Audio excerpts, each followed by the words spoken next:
आमिर साहब पहले इस्तीफा दिया जो कबूल ना हुआ क्योंकि इमरान खान साहब मुतमईन थे, फिर दोबारा इस्तीफा की गई, इस्तीफा कबूल हो गया। क्या अब इमरान खान साहब और जो आसिम सलीम बाजवा साहब हैं उन दोनों की वजाहत अब जरूरी नहीं हो गई?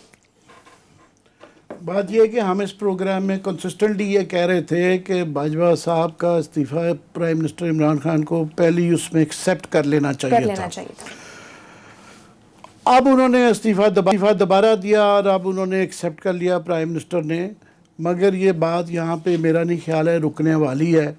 ये अपोजिशन को, नवाज शरीफ को, मरियम को और शायद पूरी पीटीएम को, डॉक्टर जनरल आसिम बाजवा है, इनका इशू मिल गया है।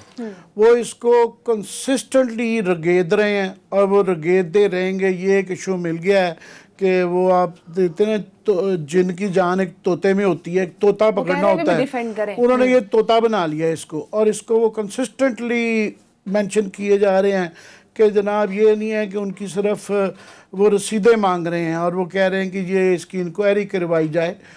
मुझे लगता है कि उनको ये बड़ी SAPM तो एक नॉमिनल एक ऑनररी चीज़ थी, इससे सिर्फ उनका फ़ायदा ये था कि वो एक्सेस थी, कैबिनेट में बैठ सकते थे, मगर उनके पास पाकिस्तान की सबसे ताकतवर मॉनेटरली अगर आप कहें पोजीशन जो है ना, वो आसिम बाजवा साहब के पास है। $65 बिलियन का कोई और प्रोजेक्ट नहीं है पाकिस्तान में। वो उसके CPEC के चेयरमैन हैं, जो कि जिसकी एक जियोपॉलिटिकल वैल्यू है पाकिस्तान की। वो कहते हैं कि अब नई शाहराग वो बन चुकी हुई है और पूरी दुनिया और खित्ते के अंदर बताया जाता है कि जी उसके ऊपर नजर है, दुश्मनों की आंख भी उसके ऊपर है।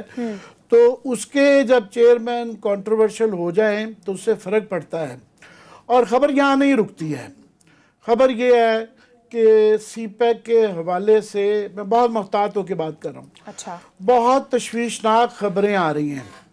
तशवीशनाक ख़बरें ये आ रही हैं कि CPEC का जो सबसे बड़ा प्रोजेक्ट जो है इस वक्त वो ML1 है, मेन लाइन 1, जो पेशावर से लेकर कराची तक रेलवे लाइन है, उसको ठीक भी करना है, एक्सपेंड भी करना है, और स्पीड जो है ना इस वक्त उसको डबल करके 160 किलोमीटर पे लेके जाना है। तो जिससे कि बताया जाता है कि बहुत मेन वो प्रोजेक्ट है।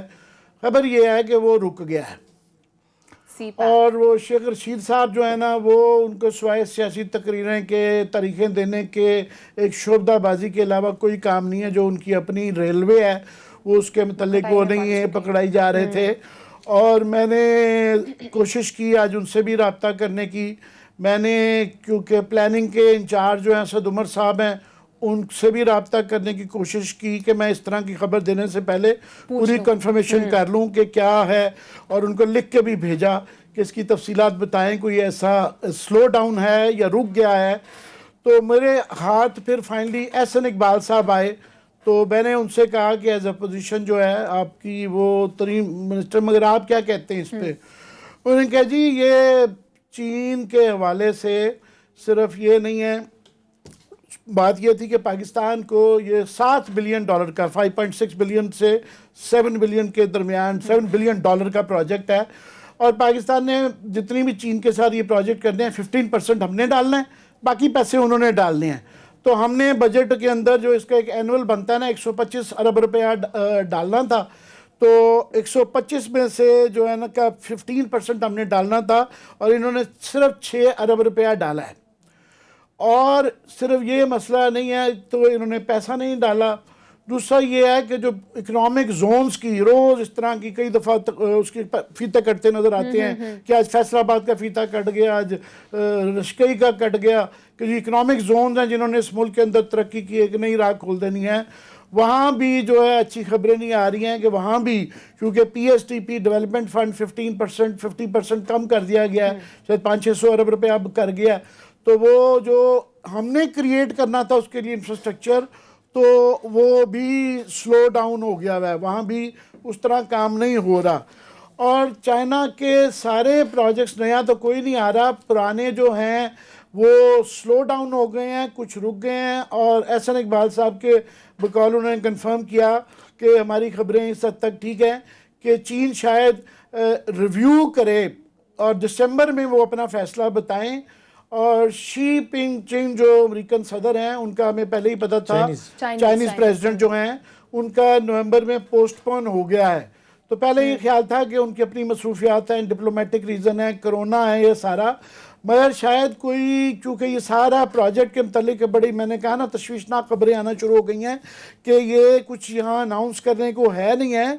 3-4 बड़े फैक्टर हुए हैं। पहली बात तो ये हुआ है कि ये इनके चेयरमैन साहब कंट्रोवर्शियल हो गए हैं, पाकिस्तान के अंदर जलसों में नाम चल रहा है, एक वो फ़र्क पड़ गया है।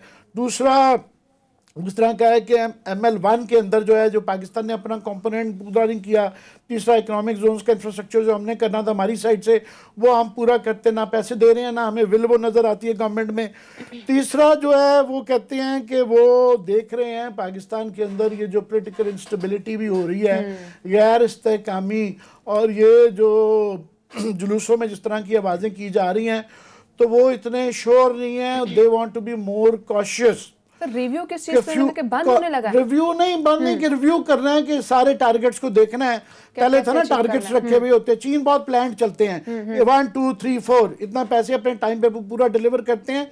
उनके यहाँ उनकी तरक्की का सबसे बड़ा राज यही रही है कि वो प्लान करते हैं, फिर इम्प्लीमेंट करते हैं और टाइम टेबल के मुताबिक चलते हैं। जिस तरह उन्होंने कहा 2025 में हमने GDP में इनको क्रॉस कर जाना है, 249 की डेट दी हुई है, वो उसके मुताबिक चलते हैं।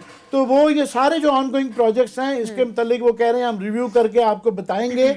और फाइनली जो एक और धचका जो जिसको कहा जा रहा है कि जो चीन में हमारे यहाँ गौर नहीं किया गया, मगर वो गौर किया गया है कि हम वैसे ही मुखालिफ हैं। ये जो टिकटॉक बंद किया है इन्होंने और यूट्यूब के बंद करने की बातें करते हैं, हमने उस पर भी अपने व्यूज़ देने थे, मगर उसके देंगे तफसील से कि ये कितनी बेवकूफ़ाना बात की गई है कि टिकटॉक बंद करने की। मगर उसका एक और जो नुकसान हुआ है, जो उन्होंने किसी ने गौर नहीं किया, कि अमेरिका और इंडिया टिकटॉक को जो बंद कर रहा है, वो चीन को तंग करने के लिए, सजा देने के लिए या सैंक्शंस कर रहा है।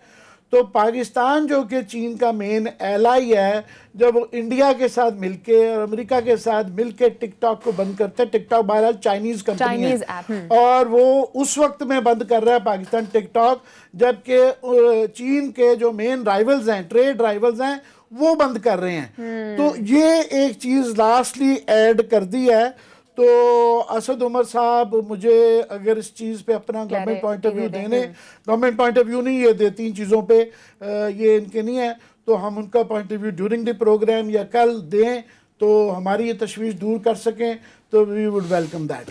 साहब, जिस तरह अभी आमिर साहब ने बात की है कि खबरें आ रही हैं और CPEC स्लो डाउन हो रहा है, क्या वाकई में CPEC को भी खतरात लाहक हैं? और जिस तरह से आसिम सलीम बाजवा साहब अभी इस ओहदे पे हैं, तो क्या उनको अब इस पर रहना चाहिए या छोड़ देना चाहिए?